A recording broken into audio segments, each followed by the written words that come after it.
बिस्मिल्लाहिर्रहमानिर्रहीम, अस्सलामुअलैकुम। Welcome to my channel. आज की वीडियो में हम ग्रेड 6 इंग्लिश बुक का यूनिट नंबर 3 रीड करेंगे।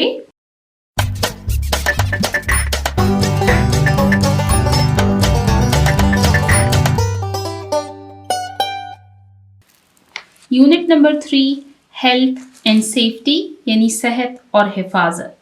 इस यूनिट हेल्थ एंड सेफ्टी में हम जिंदगी के बहुत अहम और प्रैक्टिकल कॉन्सेप्ट सीख रहे हैं जो हमारी रोजमर्रा जिंदगी में हमारे बहुत काम आते हैं। क्योंकि ये काफ़ी लेंथी यूनिट है तो इस यूनिट पर हम ऑलरेडी 7 वीडियोस बना चुके हैं। हमने इन 7 वीडियोस में 3 रीडिंग पैसेजेस को रीड किया है। जैसे कि आप यहाँ पर देख सकते हैं, टेक्स्ट 3A को सबसे पहले हमने रीड किया, फिर हमने टेक्स्ट 3B को रीड किया और फिर हमने टेक्स्ट 3C को रीड किया। और इन 3 डिफरेंट रीडिंग पोर्शंस के साथ हमने डिफरेंट एक्टिविटीज़ को भी सॉल्व किया है और हमने ग्रामर के पोर्शन को भी कवर किया है। आज की वीडियो हम स्टार्ट करेंगे टेक्स्ट 3C पर बेस्ड वोकैबुलरी पोर्शन को। ये हमारी इस यूनिट की 8th वीडियो है। अगर आप इस वीडियो की पिक्चर के ऊपर देखें तो वीडियो नंबर ऊपर लिखा हुआ है। अगर आपको कोई कंफ्यूजन है तो आप पूछ भी सकते हैं कमेंट सेक्शन में, या फिर आप इस बुक की प्लेलिस्ट में जाएं, वहां पर आपको सीक्वेंस वाइज वीडियोस मिलेंगी। वोकैबुलरी यानी लुगत या अल्फाज की ज़ख़ीरा अंदोज़ी।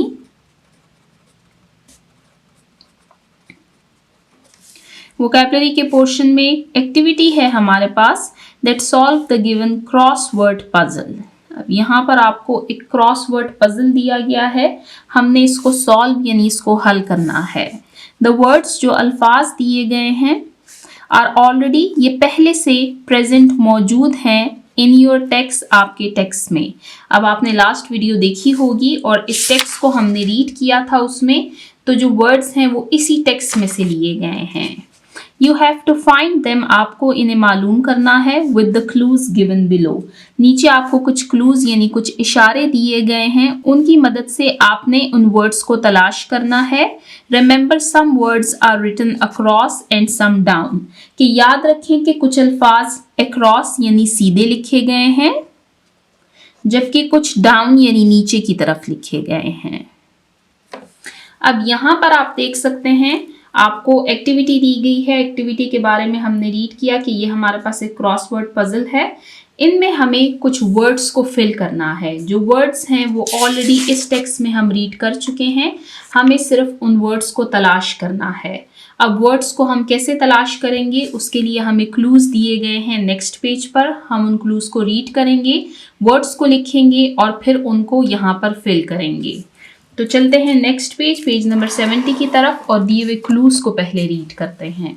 यहाँ पर आप देख सकते हैं अब आपको 2 पार्ट्स में क्लूज दिए गए हैं।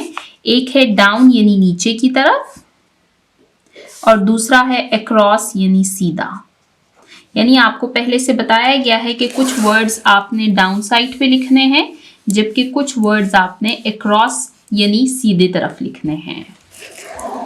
ये भी आपको बता दिया गया है। साथ में आप देख सकते हैं आपको नंबरिंग भी दी गई है 1 2 3 4 9 5 6 7 8 10 11। यानी जो फर्स्ट क्रॉसवर्ड है आपके पास उससे रिलेटेड आपको ये क्लू दिया गया है। तो इस क्लू से हमारे पास जो वर्ड आएगा उसको हम यहाँ पर लिखेंगे।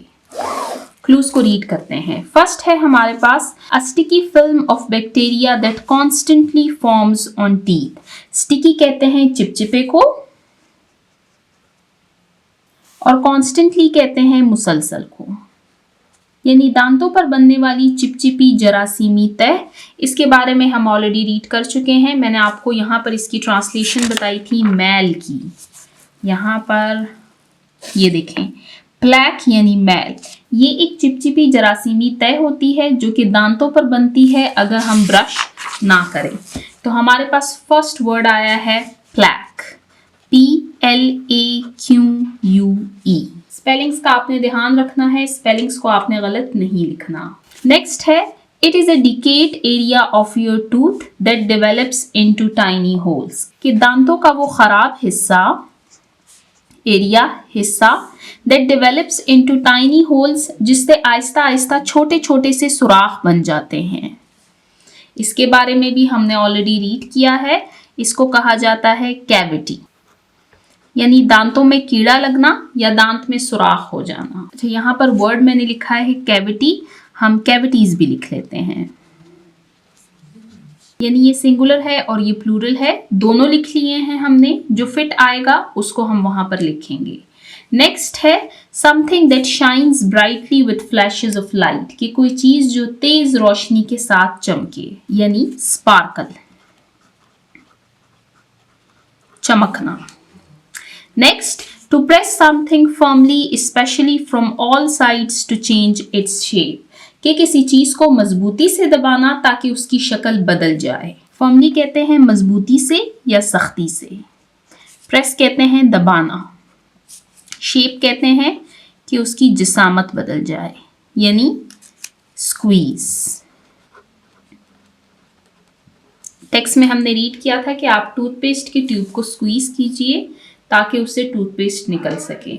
नेक्स्ट, 9th पॉइंट है हमारे पास, a mark with no particular shape that is caused, कि एक ऐसा निशान जिसकी कोई खास शक्ल ना हो, यूजुअली बाय एक्सीडेंट, यानी किसी हादसे की वजह से, by rubbing something as ink और a dirty finger across on surface, यानी एक ऐसा निशान जिसकी कोई खास शक्ल ना हो, जो कि एक्सीडेंटली यानी हादसाती तौर पर रगड़ने की वजह से किसी चीज पर बने, तो इसको कहा जाता है स्मज। टेक्स्ट में हमने रीड किया था कि आपको एक स्मज फ्री मिरर चाहिए, यानी एक ऐसा शीशा आपको चाहिए जिस पर कोई गंध के निशान ना हो। ये अक्सर उंगलियों की वजह से बनते हैं। जब हम शीशे पर अपनी उंगलियां रखते हैं तो वो कुछ ऐसे निशान छोड़ देता है, या फिर जब हमारी उंगलियां गंदी हों और उसको हम शीशे पे रखें तो कोई पर्टिकुलर शेप तो नहीं बनती, लेकिन वो शीशा गंदा हो जाता है, तो उसको कहा जाता है स्मज। तो यहाँ पर हमने दिए हुए 5 क्लूज को रीड किया। ये हमारे पास डाउन यानी नीचे के अल्फाज के क्लूज थे। फर्स्ट वर्ड है हमारे पास plaque, second cavities, third spark, fourth है स्क्वीज और लास्ट है स्मज। अब आइए नेक्स्ट पार्ट ऑफ क्लूज को रीड करते हैं। Fifth, a short stiff hair यानी सख्त बाल, ऑन एन एनिमल स्किन किसी जानवर की खाल पर, और अ मैन्स फेस या किसी इंसान के चेहरे पर, यानी जानवरों की जिल्द या इंसान के चेहरे के छोटे सख्त बाल। इसके बारे में हमने टूथब्रश का रीड किया था कि टूथब्रश के ब्रिसल्स पर आपने टूथपेस्ट लगाना है। आप देख सकते हैं ये जो बाल हैं टूथब्रश के, इनको ब्रिसल्स कहा जाता है। तो यहाँ पर बात की जा रही है ब्रिसल की। अब हम ब्रिसल भी लिख लेते हैं और ब्रिसल्स भी लिख लेते हैं, यानी इसकी सिंगुलर और प्लूरल दोनों फॉर्म्स हमने लिखनी है। नेक्स्ट है wash one's mouth and throat, कि मुंह को या फिर गले को धोना विद लिक्विड किसी माया चीज से that is kept in motion by breathing through it with a gargling sound, कि मुंह और गले को पानी से इस तरह धोना कि उससे आवाज पैदा हो, तो इसको कहा जाता है गार्गल, यानी कुल्ली करना। यहाँ पर आप देख सकते हैं गर्गलिंग मेंशन भी है, तो इसको कहा जाता है gargle. Next, a small amount of something that remains after the central part has gone or been taken or used, कि किसी चीज का थोड़ा सा बच जाने वाला हिस्सा, remains यानी बाकियात, तो उनको क्या कहा जाता है उसके बारे में हमने टेक्स्ट में रीड किया था कि जब आपके मुंह में टूथपेस्ट के बाकियात बच जाएंगे तो आपने उनको धोना है, यानी बात की जा रही है रेजिड्यू। ये वर्ड है हमारे पास रेजिड्यू, RESIDUE, यानी बाकियात। Next, wash something with clean water to remove soap, detergent, dirt और इम्प्योरिटीज, कि किसी चीज को साफ पानी से धोना ताकि उससे साबुन निकल जाए। डिटर्जेंट कहते हैं सर्फ को, डर्ट कहते हैं गंध या मैल को, इम्प्योरिटीज भी गंध को कहा जाता है। यहाँ पर बात की जा रही है रिंस की, यानी किसी चीज को कंगालना। नेक्स्ट है it is a single celled organism and can be seen with a microscope, कि एक खुलिये वाला जानदार जिसको माइक्रोस्कोप से देखा जा सकता है, तो उनको क्या कहा जाता है? उनको कहा जाता है माइक्रो ऑर्गेनिज्म। और लास्ट है हमारे पास to load an excessive amount in और ऑन समथिंग, कि किसी चीज को हद से ज्यादा या फिर उसके ऊपर किसी चीज को हद से ज्यादा भर देना, तो इसको क्या कहा जाता है? To overload. तो यहाँ पर हमने दिए हुए क्लूज को रीड किया और उससे जो हमारे पास वर्ड्स आए हैं वो हैं ब्रिसल और bristles, gargle, residue, rinse, micro organism and overload. अब हमारे पास सारे क्लूज जो हैं उनको हमने रीड कर लिया है, उनसे हमारे पास जो वर्ड्स आते हैं वो हमने लिख लिए हैं। अब बारी है इस क्रॉसवर्ड पजल को सॉल्व करने की। इस क्रॉसवर्ड पजल को मैं ऑलरेडी देख चुकी हूँ, मैंने काफ़ी इस पे काम किया है, लेकिन जो क्लूज से हमारे पास वर्ड्स आ रहे हैं वो यहाँ पर फिट नहीं हो रहे। फॉर एग्जाम्पल अगर हम फर्स्ट वर्ड की बात करें तो आप देख सकते हैं कि फर्स्ट वर्ड हमारे पास बनता है प्लैक। तो प्लैक में हमारे पास टोटल लेटर्स हैं 1 2 3 4 5 6। यहाँ पर आप देख सकते हैं, देखें ये 1 है, तो जो 1 में हमारे पास वर्ड आया है उसको मैं यहाँ पे लिख रही हूँ, PLAQUE। आप देख सकते हैं हमारे पास 2 बॉक्सेस खाली रह गए हैं। अब फिर मैंने ये सोचा कि चले यहाँ पर हम बैक्टीरिया लिख लेते हैं, BACTERIA। हालांकि बैक्टीरिया भी यहाँ पर फिट नहीं आता क्योंकि फिर वो हमारे क्लू से क्लैश में आ जाता है, लेकिन चले कोई बात नहीं, हमने बैक्टीरिया लिख लिया है यहाँ पर। अब यहाँ पर बॉक्स खाली है, यहाँ पर हमारे पास A आ गया है।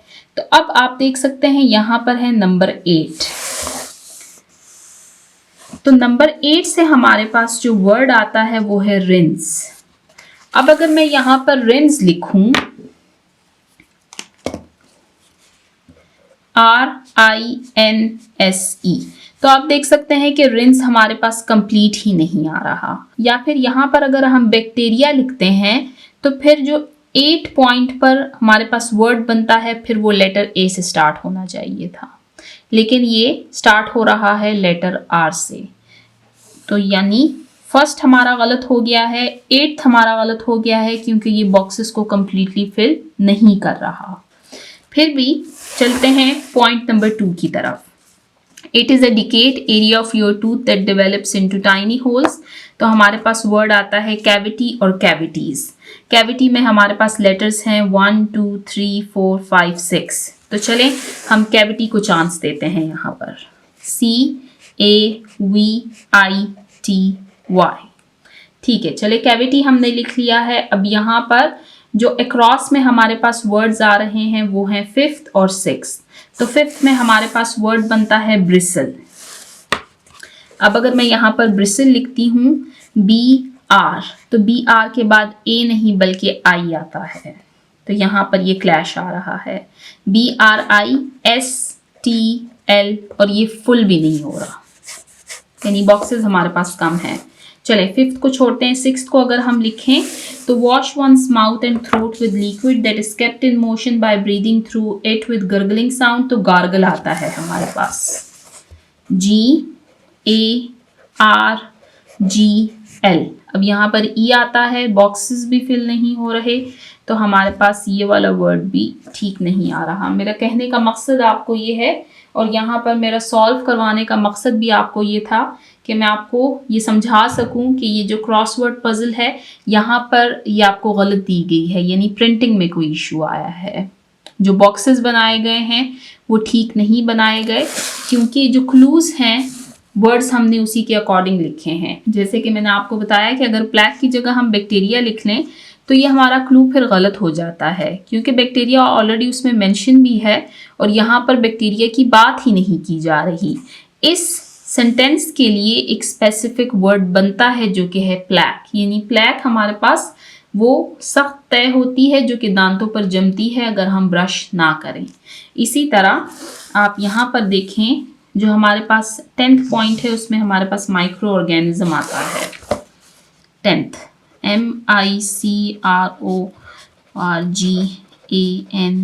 MICRORGANISM फुल नहीं आ रहा।